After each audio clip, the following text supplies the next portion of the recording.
Olá pessoal, eu sou o Leandro Manso, professor da Universidade Federal de Juiz de Fora. Esse vídeo faz parte do material da disciplina Dispositivos Lógicos Programáveis para os cursos de Engenharia Elétrica. Na aula de hoje aprenderemos a descrever máquinas de estado em Verilog.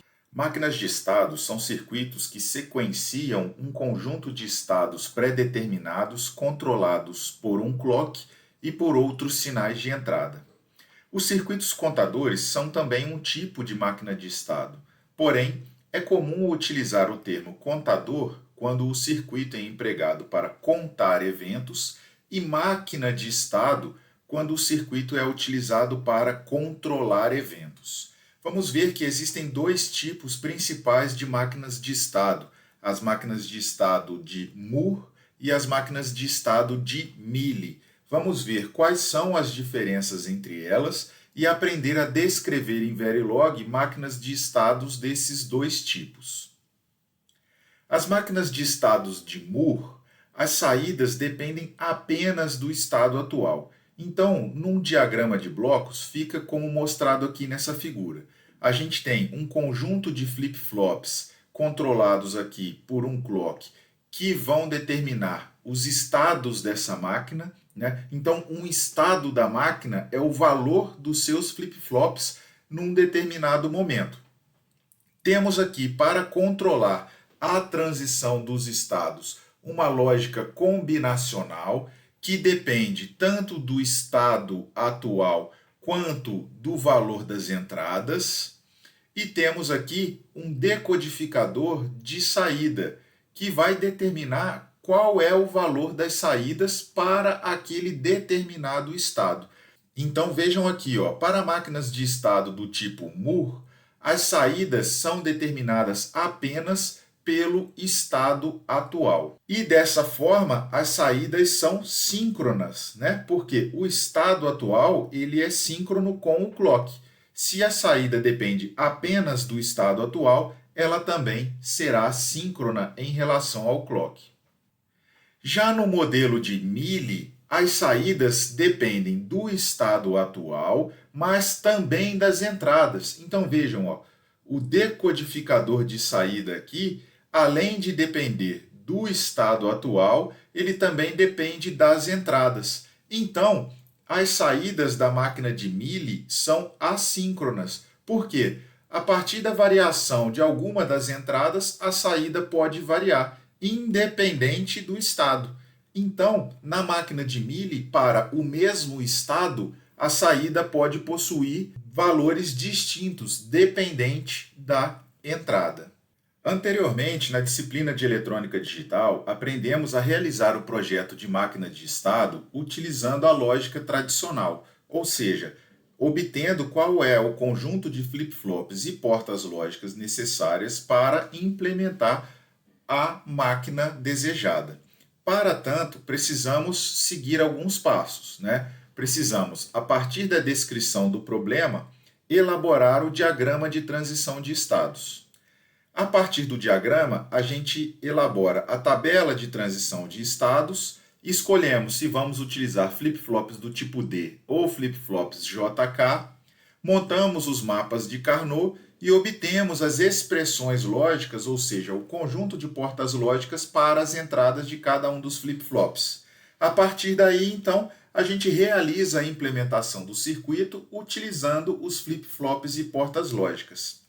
Em Verilog, a máquina de estados pode ser implementada através da descrição do seu comportamento.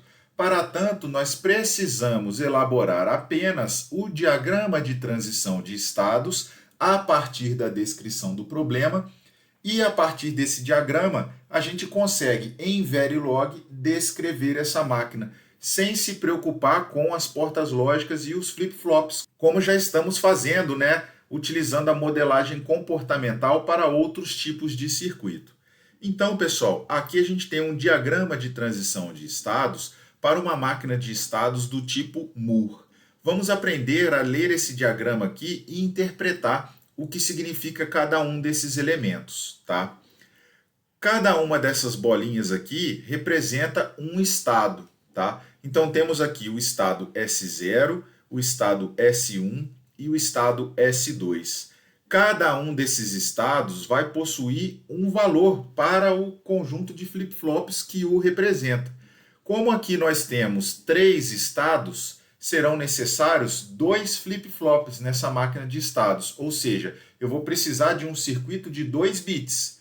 Então, por exemplo, o estado 0 ele pode ser representado pelos valores 0, 0, o estado 1 pelos valores 0, 1 e o estado 2 pelos valores 1, 0, nos flip-flops que controlam os estados dessa máquina.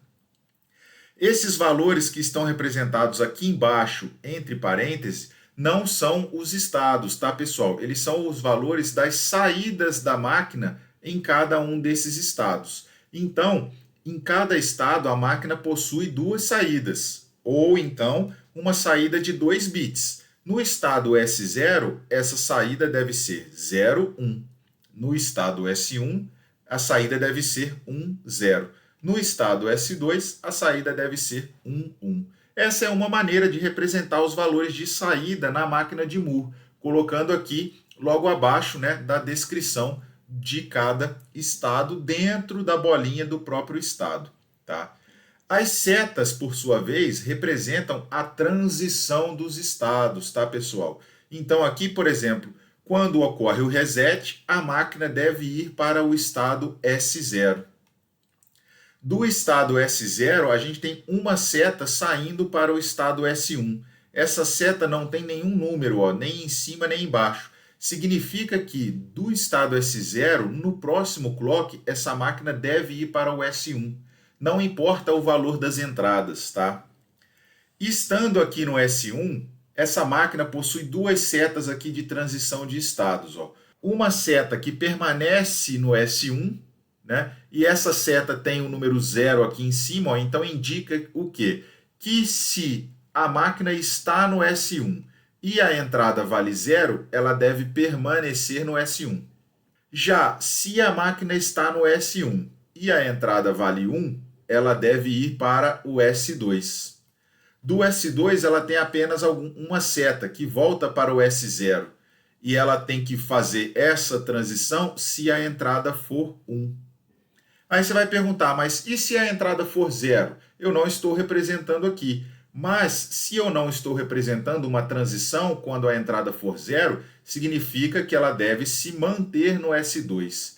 Então, quando a gente quer manter a máquina no próprio estado, a gente pode colocar uma seta saindo e retornando do mesmo estado com o valor da entrada ou apenas não representar, né? Então, no caso aqui do S1, eu vou manter no S1 se a entrada for 0 e ir para o S2 se a entrada for 1. No caso do S2, eu vou manter no S2 se a entrada for 0 e voltar para o S0 se a entrada for 1. Então, vamos ver agora como descrevemos essa máquina em Verilog. Em Verilog, são necessários 2 always, ou seja, 2 declarações de procedimento. Uma declaração always sequencial, que vai modelar a transição de estados, né? Se ela é sequencial, ela é sensível à borda do clock, ou seja, a transição de estado sempre ocorre na borda do clock, não importa se a máquina é Mealy ou Moore, tá? E um always combinacional, que vai implementar o decodificador das saídas. Então, pessoal, temos aqui à direita o código Verilog que descreve essa máquina de estados representada aqui nesse diagrama. Então vamos lá, pessoal. Temos aqui o módulo que eu chamei de State Machine. A lista de portas contempla as entradas clock, in e reset e a saída de 2 bits, ó, veja, ó, saída aqui de 2 bits, out. Precisamos declarar aqui um registrador que vai armazenar os estados, que eu estou chamando aqui de state, tá? Como vimos aqui anteriormente, vamos ter 3 estados, então é necessário uma variável de 2 bits. Então estou declarando aqui um reg state de 2 bits e estou declarando aqui alguns parâmetros para ficar mais fácil o entendimento da implementação aqui do nosso circuito. Então, por exemplo, pessoal, o estado S0 será representado como a variável state tendo o valor 0. O estado S1, quando a variável state tiver o valor 1. o estado S2 quando a variável state tiver o valor 2. E vamos fazer agora os nossos dois always. Ó. Eu vou ter aqui um always sequencial, ó, sensível à borda de clock, que vai representar a transição dos estados. E eu vou ter aqui um always combinacional, que vai depender apenas do estado, né? A máquina é uma máquina de Moore, né? Então a saída depende apenas do estado, que vai representar a decodificação das saídas, tá?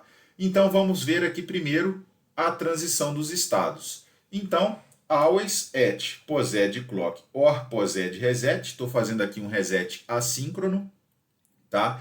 E aí, se o reset estiver ativo, eu vou para qual estado? S0, ó, de acordo aqui com a representação do meu diagrama. Ó. Quando ocorre o reset, a máquina deve ir para o S0.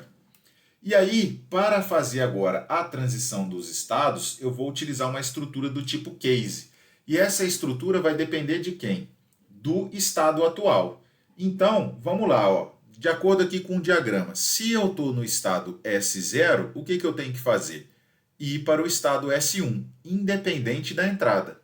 Então, aqui está, ó. Se o estado atual for S0, state recebe S1, ou seja, na borda do clock, o estado vai mudar para S1.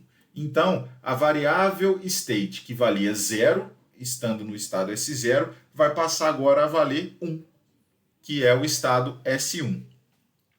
Agora, se eu estiver no estado S1, qual a transição que eu tenho que fazer? Aí agora, de acordo com o diagrama aqui, depende da entrada. Ó. Ou eu posso permanecer no S1, se a entrada for 0, ou eu posso ir para o S2, se a entrada for 1. Então eu vou testar. Ó. Se a entrada for 1, o que eu faço? State recebe S2, ou seja, eu saio do S1 e vou para o S2. Caso contrário, state permanece no S1. Por fim, falta modelar o estado 2. Se eu estou no estado 2, a minha transição também depende. Ó. Se a entrada for 1, eu vou para o S0. Se não, eu mantenho no S2. Então, vou testar. Ó. If entrada igual a 1, state vai para o S0. Caso contrário, permanece no S2. Então, fizemos aqui o always, que descreve a transição dos estados. Falta agora determinar o valor das saídas. Então, eu vou fazer um always combinacional, que vai depender apenas do estado, e vou testar em qual estado eu estou com um case. Então, ó, se eu estiver no S0, a saída tem que valer quanto? 0,1. Out igual a 2B01. Se eu estou no S1, a saída tem que valer 1,0. Out igual a 2B10. Se eu estou no S2, a saída tem que ser 1,1. 2B11. Coloquei um default aqui para a saída ser 00, porque veja, o meu estado ele tem 2 bits, então eu teria 4 combinações possíveis. Só que eu só tenho 3 estados, fica faltando 1. Então por isso que a gente põe esse default aqui. Embora essa condição nunca vai acontecer, né? Sempre no meu diagrama aqui de transição, a máquina vai estar no estado 0, 1 ou 2. Nunca vai valer 3, né? Mas para garantir, é melhor a gente colocar esse default aqui. Então, pessoal, agora que entendemos como descrever uma máquina de estados em Verilog, vamos fazer um exemplo, tá? Vamos construir aqui uma máquina de estados que funcione como um detetor de bordas de subida. Esse circuito deve gerar um pulso na saída com a largura de um pulso de clock toda vez que houver uma borda de subida no sinal de entrada.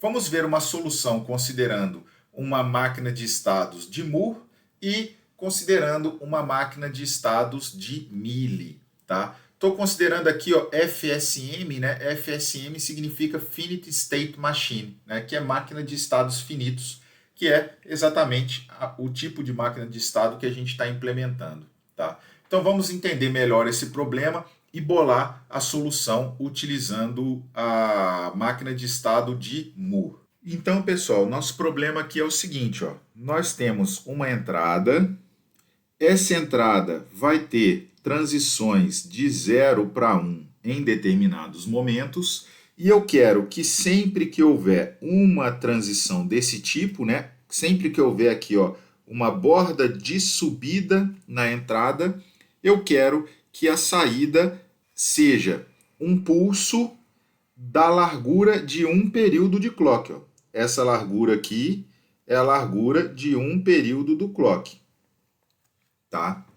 E aí percebam já aqui uma coisa, pessoal. Ó, a máquina de Moore, né, ela vai ter exatamente esse comportamento aqui. Por quê? A saída ela é síncrona em relação ao clock. Então, embora a borda de subida da entrada tenha ocorrido um pouco antes da borda do clock, a saída ela vai ocorrer exatamente aqui na borda de subida do clock, porque a saída ela é síncrona no caso da máquina de Moore. Tá? Então vamos elaborar um diagrama de transição de estados que solucione esse problema para implementar isso em Verilog e testar para ver se funciona. Então vamos lá. Né? A gente vai começar aqui no S0. Né? Toda máquina aqui ela vai começar no S0. E ela vai vir para esse S0 aqui quando ocorrer um reset. Então eu vou ter um reset no meu circuito, né? Sempre que a gente está projetando circuitos sequenciais, é interessante a gente ter esse reset para que o circuito seja inicializado com valores conhecidos, né? E nesse estado S0, o que ela está fazendo? Vou fazer aqui nesse cantinho aqui uma descrição de cada um dos estados. Ó. O S0, eu vou ficar esperando uma borda de subida. Então, se eu estou esperando uma borda de subida, né, é porque a entrada está valendo 0 nesse caso. Então, ó, enquanto a entrada valer 0, eu vou ficar aqui esperando essa borda. Tá? Agora, se a entrada for 1, então no nosso caso aqui, eu vou representar aqui os estados nesse diagrama aqui de temporização, enquanto a entrada valia 0, eu vou ficar aqui no S0. Quando ocorrer a borda do clock aqui, ó, em que eu detectar que a entrada foi para nível lógico 1, o que eu vou fazer? Eu vou para um estado S1. Então, se eu detectar que a entrada foi 1, eu vou para um estado S1. Nesse estado S1, o que eu tenho que fazer? Se eu detetei a borda, eu tenho que gerar um pulso na saída. Então, o estado S1 aqui, ó, é o estado que gera o pulso. Tá? Então, aqui, ó, enquanto eu estou dando esse pulso aqui na saída, vou marcar aqui novamente, ó, enquanto eu estou dando esse pulso aqui na saída, eu estou no S1. Só que o enunciado lá do problema falava que o pulso tem que ter apenas um período de clock. Então, se no S1 eu dou esse pulso na saída, eu tenho que sair desse S1. Tá? Só que, o que acontece? Eu vou sair do S1 e vou para onde? Depende. No S0, eu estava esperando uma borda de subida, considerando que a entrada valia 0. Porém, nessa situação aqui, a entrada continua valendo 1. Então, eu não posso voltar para o S0, porque no S0 eu estava considerando que a entrada era 0 e estava esperando ela ir para 1. Se eu estou num estado agora, ou eu preciso ir para um estado agora, que a entrada vale 1, eu não posso voltar para o S0. Então, eu preciso ir para um S2. Então, ó, do S1, se a entrada for 1, eu tenho que ir para um S2. Eu não posso voltar para o S0. E esse S2, o que eu estou fazendo no S2? Esperando a entrada voltar para 0. Estou esperando ela voltar para 0. Quando a entrada voltar para 0, e na borda do clock aqui eu detectar isso, o que eu faço? Aí sim, eu volto para o S0 e recomeço tudo de novo. Porque quando houver outra borda da entrada lá na frente, eu preciso detectar. Então, se eu estou no S2 e a entrada vale 0, eu preciso voltar para o S0. Agora, se eu estou no S2 e a entrada permanece em 1, eu tenho que permanecer no S2.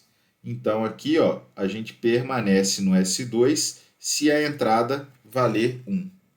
Aqui no S1, né, vejam, eu fiz a transição para o S2 quando a entrada valia 1. Mas, se eu chegar aqui na hora de fazer a transição do S1 e a entrada já tivesse voltado para 0, eu poderia voltar direto aqui para o S0. Por quê? Porque aí eu já estaria esperando uma outra borda de subida. Tá? Então, pessoal, vejam, esse aqui é o nosso diagrama de estados da máquina que a gente quer implementar.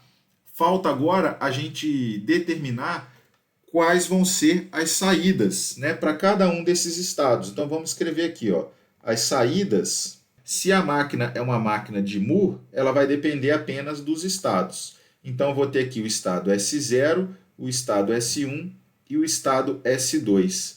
A minha saída, ela deve valer quanto? Se eu tiver no S0, ela deve valer 0. Se eu tiver no S1, ela deve valer 1. Se eu tiver no S2, ela deve valer 0. Então, a minha saída tem que ser assim, 0, 1 e 0. Tá? Então, fizemos aqui agora a descrição completa da nossa máquina de estados. Vamos lá no Verilog agora para fazer essa implementação. Então, pessoal, vamos lá. Já criei o projeto aqui do Quartz para a gente poder fazer a descrição dessa máquina de estados aqui. Então, eu vou criar o meu módulo. Eu vou chamar ele de detetor de borda underline Moore, né? Que a gente está fazendo aqui a solução utilizando uma máquina de Moore. Depois nós vamos fazer a solução utilizando a máquina de Mealy para poder comparar os dois tipos. Tá? Como portas aqui, eu vou ter as entradas de clock, reset e a entrada efetivamente, né, que eu quero detetar a borda, que eu estou chamando de in. E eu vou ter uma saída aqui, out, que é a saída do pulso. A nossa máquina, ela tem 3 estados, então eu vou definir aqui os parâmetros, né? S0 eu vou definir como sendo 0, S1 como sendo 1 e S2 como sendo 2. Vou criar aqui o meu registrador que vai armazenar os estados. Então, preciso de 2 bits, né? Temos 3 estados, state. E agora, vou fazer aqui a transição de estados. Então, vai ser o meu primeiro always, que é aquele always sequencial. Então, always at posed clk or posed reset begin end. Vou testar aqui se o reset está ativo. Se o reset está ativo, de acordo com o nosso diagrama aqui, eu preciso ir para o S0. Então, state recebe S0. Else, aí agora eu vou ter que testar. Vou ter que fazer o case aqui, para saber em qual estado eu estou e determinar a transição. Então, case, end case. Se eu estiver no S0, o que eu faço? Se eu estiver no S0, depende da entrada. Se ela for 0, eu continuo no S0. Se ela for 1, eu vou para o S1. Então, eu vou testar. Se a entrada for 1, state vai para o S1. Else, state permanece no S0. Se eu estiver no S1, eu também vou testar. Se a entrada for 1, eu vou para o S2. Se não, eu vou para o S0. Então, eu vou copiar aqui. Se a entrada for 1, eu vou para o S2. Se não, eu vou para o S0. E se eu estiver no S2, também tem que avaliar a entrada. Se a entrada for 1, eu permaneço no S2. Se a entrada for 0, eu vou para o S0. Então, eu vou copiar esse cara aqui. Se a entrada for 1, eu permaneço no S2. Se não, eu vou para o S0. Então, fizemos aqui a nossa transição dos estados. Agora, eu vou fazer a decodificação da saída.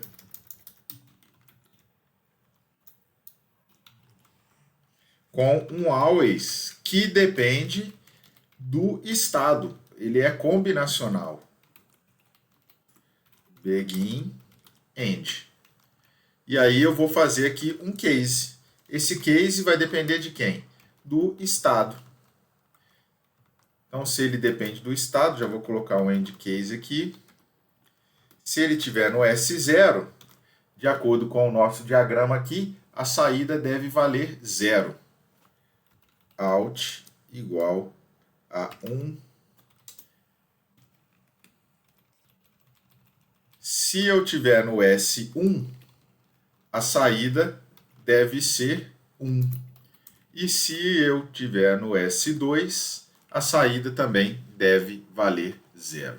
Então, pessoal, descrevemos aqui a nossa máquina de estados de Moore para realizar a detecção da borda.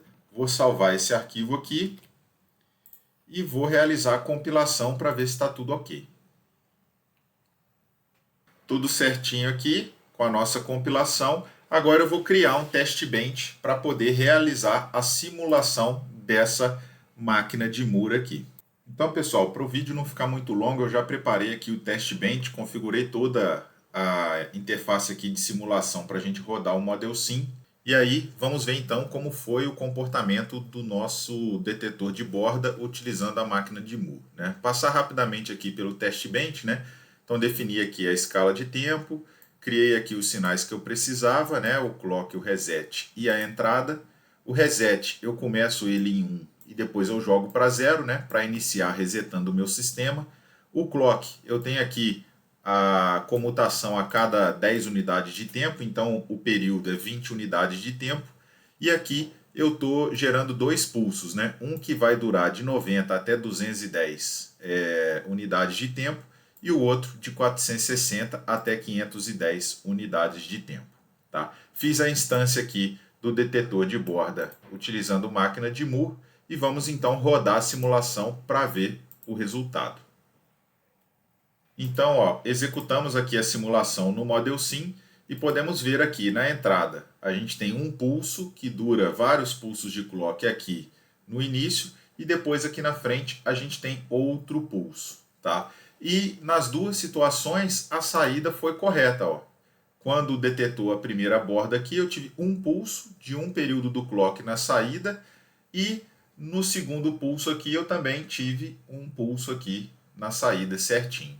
Coloquei aqui também os estados da máquina para a gente poder verificar, tá? Então vejam, ó, a máquina inicializa no estado 00, depois, na hora que ela está dando o pulso aqui, ela está no estado 1, 01, depois ela vai para o estado 2. Por quê? Porque a entrada ainda vale 1, ó.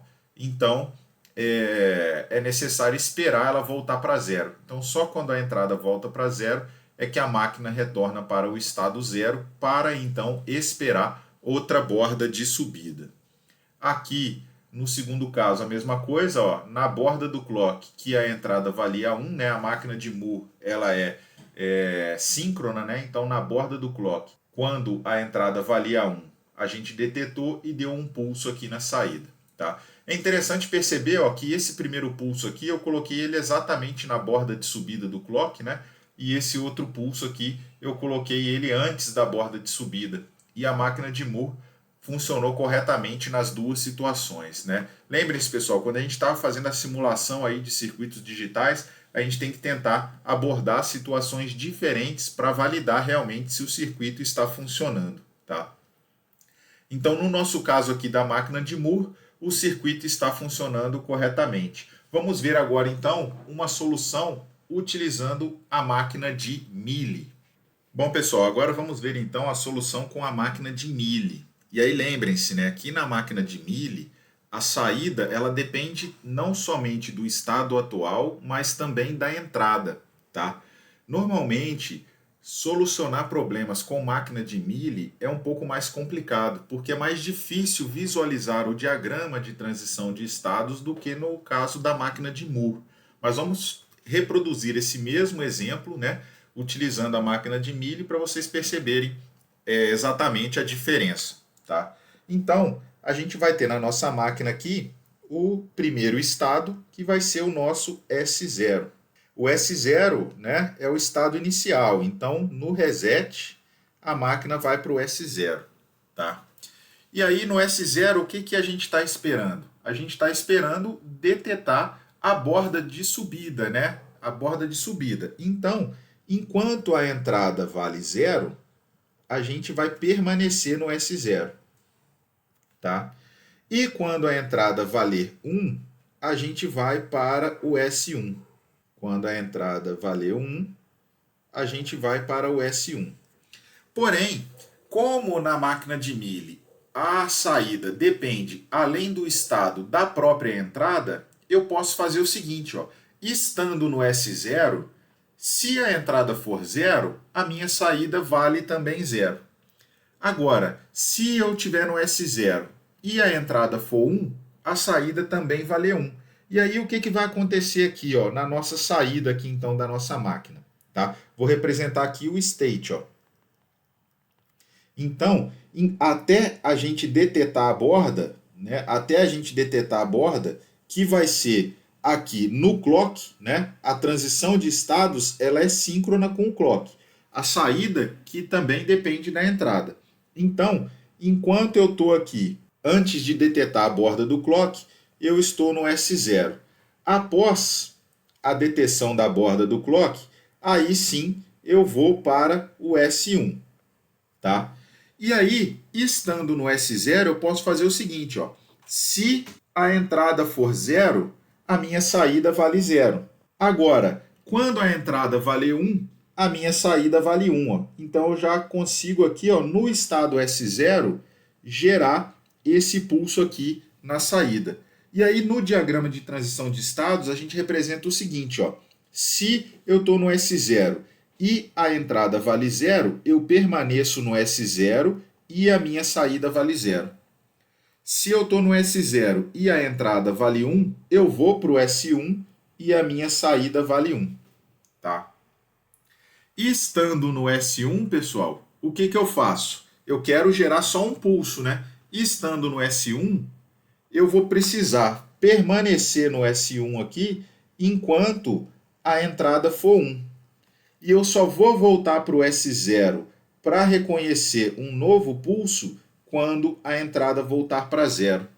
Só que aí, se eu tiver no S1, eu tenho que fazer a minha saída voltar para 0, independente da entrada. Por quê? Porque senão eu vou permanecer com essa saída aqui em 1 durante muito tempo. Eu não quero, eu quero apenas o pulso. Então, o comportamento da nossa saída vai ser esse aqui. E quando eu perceber aqui na borda do clock que a entrada voltou para 0, eu vou voltar para o S0. Então percebam, pessoal, na máquina de Mealy foram necessários apenas 2 estados para resolver esse problema. Embora o nosso pulso aqui, ó, ele não ficou da largura de um período do clock. Tá? Isso a gente vai ver lá na simulação como é que a gente pode solucionar esse problema. Tá? Mas por que ele não fica? Porque a saída na máquina de Mealy ela depende da entrada, ou seja, a saída ela não é sincronizada com o clock, apesar de que a transição de estados é. Mas você vai falar, por que então eu não colocava um estado a mais aqui para poder fazer a saída direitinho? Porque aí eu ia estar utilizando a máquina de Moore e não a máquina de Mealy. Para solucionar esse tipo de problema aqui, utilizando máquina de Mealy, a gente vai ver que a gente precisa que a entrada também seja síncrona em relação ao clock. Lá na simulação isso vai ficar mais claro. Então, pessoal, para adiantar, eu já inicializei aqui o arquivo, já criei aqui o nosso detetor de borda Mealy, declarei o port list aqui e os parâmetros para os estados. Percebam que agora só teremos 2 estados, então o nosso registrador é de 1 bit só, né? O nosso state é de 1 bit só.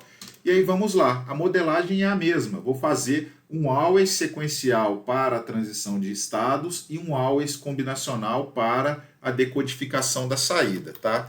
Então always at posed clk or posed reset begin end, if reset igual a 1, state recebe S0. Else, aí eu vou fazer o case. Case state end case. Se eu tiver no S0, o que eu vou ter que fazer? De acordo com o nosso diagrama aqui, ó. Se a gente tiver no S0, eu permaneço no S0 se a entrada vale 0, ou eu vou para o S1 se a entrada vale 1. Então vamos lá. Se a entrada vale 1, state vai para o S1. Else, state S0. Se eu estou no S1, o que eu vou ter que fazer? Se a entrada valer 1, eu permaneço no S1. Se a entrada valer 0, eu vou para o S0. Então, vou copiar daqui. Vou colocar lá. Então, ó, terminamos a nossa transição de estados, né? Agora a máquina só tem dois estados, S0 e S1. Vamos então agora, pessoal, para a decodificação da saída. E aqui que é diferente a máquina de Mealy para a máquina de Moore. Então, vou fazer o meu always aqui. Esse always ele vai depender do estado, mas também vai depender da entrada, né? Na máquina de Mealy, a saída não depende apenas do estado atual, depende também da entrada. Então, vamos lá. Vou fazer aqui o case do estado, end case. Se eu tiver no S0, né, vou determinar aqui minha saída, e se eu tiver no S1 também. Se eu tiver no S0, ó, a minha saída é o seguinte: se a entrada for 0, a saída vale 0. Se a entrada for 1, a saída vale 1. Ou seja, a saída é igual à entrada. Então, out igual a in. No S1, a saída vale 0 quando a entrada é 1 e também vale 0 quando a entrada é 0. Ou seja, a saída é sempre 0. Pronto, pessoal, fizemos aqui a decodificação da saída. Vou compilar esse arquivo aqui para ver se está tudo ok e a gente poder simular esse circuito e comparar com o circuito utilizando a máquina de Moore. Compilação ok, vamos para a simulação. Então, pessoal, para fazer a simulação da máquina de Mealy, eu criei um top level aqui onde eu instanciei tanto a máquina de Moore quanto a máquina de Mealy para a gente poder comparar a saída das duas. E lá no test bench agora eu fiz a instância desse top level, que vai ter tanto a saída da máquina de Moore quanto a saída da máquina de Mealy. O resto aqui eu não mexi, mantive os sinais da mesma maneira que eu estava gerando antes e já rodei a simulação para adiantar. Vamos visualizar aqui o que aconteceu lá no Model Sim. Então vejam, ó, pessoal, a máquina de Moore deu os dois pulsos lá certinho, né? Conforme a gente já tinha visto antes. A máquina de Mealy, nesse primeiro caso aqui, ocorreu um pulso fininho apenas, e nesse segundo caso aqui, um pulso com metade do tamanho do período do clock, como a gente tinha visto no exemplo quando a gente projetou a máquina. Mas vamos analisar com mais calma aqui para a gente perceber por que esse comportamento ocorreu, né? Então vejam, ó, quando a entrada foi para 1, né, na borda do clock, a máquina de Mealy fez a transição do estado certinha. Ó. Ela foi para 1 aqui certinho. Porém, a gente usou o próprio estado 0 para gerar o pulso de saída. Então, de acordo com o nosso projeto, o pulso na saída ele ocorre quando a gente está no estado 0 e quando a entrada vale 1. E nesse caso aqui, ó, é um período de tempo muito curto mesmo. Por quê? A entrada foi para 1 aqui, né, perto da borda do clock, então só tinha um tempinho muito pequeno para esse pulso ocorrer. Tá? A gente chama esse pulso fininho aqui de glitch, e ele é um dos problemas da máquina de Mealy que a gente precisa evitar. E por que ele acontece? Porque a saída da máquina de Mealy ela é assíncrona em relação ao clock. Já nesse caso aqui da frente, como o pulso da entrada ele ocorreu meio período antes da borda de subida do clock, teve exatamente esse tempo de meio período em que a máquina estava no estado 0 e a entrada valia 1. por isso esse pulso aqui ocorreu. Mas vejam que mesmo assim, esse pulso não foi do tamanho de um período do clock, igual a gente queria e igual a máquina de Moore apresentou aqui para a gente na saída. Pelo mesmo motivo do caso aqui anterior, porque a saída ela é assíncrona em relação ao clock. Então não tem como eu controlar o tamanho do pulso da saída a menos que a entrada seja síncrona com o clock. Por quê? Se a entrada for síncrona com o clock e a saída depende tanto do estado quanto da entrada, a saída vai acabar também sendo síncrona em relação ao clock. Por quê? Nesse caso, tanto a entrada quanto o estado vão ser síncronos. Então, vamos gerar agora um teste bench em que a gente faça esse pulso da entrada estar síncrono com o clock e vamos perceber o comportamento da saída. Então vamos lá, vou fechar esse Model Sim aqui para a gente poder alterar o nosso teste bench. Então o teste bench está aqui, eu vou fazer o seguinte, eu não vou mais gerar a entrada com esses pulsos aqui.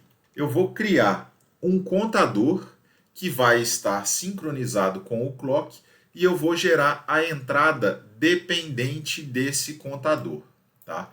Então eu vou criar aqui, ó, um registrador para eu poder fazer o meu contador. Vou criar um registrador de 5 bits, por exemplo, que eu vou chamar aqui de CNT, e eu vou fazer aqui embaixo a minha contagem, ó, always at posed CLK begin end CNT. O contador é bem simples, tá, pessoal? Não vou colocar nem reset, nem limite de contagem, vou deixar ele contar e reciclar automaticamente, tá? E agora a minha entrada, ela vai depender desse contador. Eu vou fazer ela de uma forma combinacional aqui. Vou fazer o seguinte, ó. Vou atribuir a entrada, ela vai ser 1 quando o meu contador for maior do que 10 e menor do que 13, por exemplo. Então, quando o contador for maior do que 10 e menor do que 13, a entrada vai ser 1. E por que ela está síncrona com o clock agora? Porque ela depende do contador, que está sincronizado em relação ao clock. Então, eu sincronizei a minha entrada, tá? Vou compilar isso aqui agora e rodar novamente essa simulação, tá? Só vou inicializar aqui o meu contador com 0, para a gente garantir que ele inicialize aqui direitinho. Vou compilar então. Ó, compilou direitinho, vou rodar a simulação. Vejam, a simulação já rodou aqui direitinho. A saída da máquina de Moore, que apresenta um pulso da largura de um período do clock. E temos também aqui a saída da máquina de Mealy, que apresenta um pulso também da largura de um período do clock, tá? E a entrada agora, ó, ela tá, eu garanto que ela está sincronizada com o clock. Mas aí você vai falar, pô, naquele exemplo anterior você também fez ela tá na borda de subida do clock. Só que como a gente colocou na mão lá, né, o tempo que a gente queria que a entrada fosse para 1, a gente não tinha garantia nenhuma que essa entrada estava dependente do clock. Nesse caso aqui a gente garantiu, porque ela depende do contador. E o que implica ela ser dependente do clock? Implica que ela está acontecendo, essa borda de subida aqui, como ela é um efeito da borda de subida do clock, ela acontece só um pouquinho depois. Então a borda de clock aconteceu, um pouquinho depois a entrada foi para 1. Com isso, a gente tem um período inteiro de clock aqui, ou quase um período inteiro, né? Tirando um deltazinho ali, que a gente estava no estado 0 na máquina de Mealy e que a entrada estava valendo 1. Então a gente garantiu aqui, com a entrada síncrona em relação ao clock, que a máquina de Mealy funcione corretamente, tá? Então essa é uma das limitações da utilização da máquina de Mealy, tá, pessoal? A gente precisa ter certeza que a entrada ela está sincronizada com o clock. Senão, a máquina de Moore é a melhor solução para o problema, tá? Em circuitos digitais, esse fato de a entrada estar sincronizada com o clock, às vezes não é um problema, porque a entrada foi gerada por outro circuito digital que depende do clock. Então, naturalmente, ela já vai estar sincronizada. Porém, quando estamos processando sinais externos, né, que vêm de entrada de outros circuitos para FPGA, esses sinais, então, vão precisar ser sincronizados para serem utilizados na máquina de Mealy. Percebam aqui também, pessoal, que uma das vantagens da máquina de Mealy é que o pulso de saída ocorreu exatamente quando houve a borda de subida no sinal de entrada, diferentemente da máquina de Moore, em que apenas no próximo clock é que o pulso de saída ocorreu.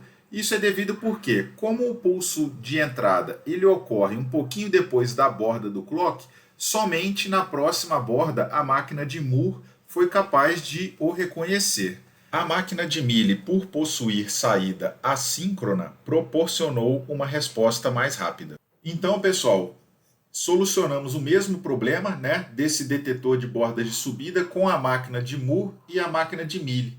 Podemos perceber que a máquina de Mealy precisa de menos estados do que a máquina de Moore para solucionar esse problema, porém, projetar, ou seja, obter esse diagrama de transição de estados para a máquina de Mealy é um pouco mais complicado do que para a máquina de Moore, né? E a gente tem a limitação da máquina de Mealy relacionada à entrada ser síncrona com o clock ou não, como vimos lá na simulação. Então, com isso, pessoal, a gente encerra o conteúdo desta aula. Até mais!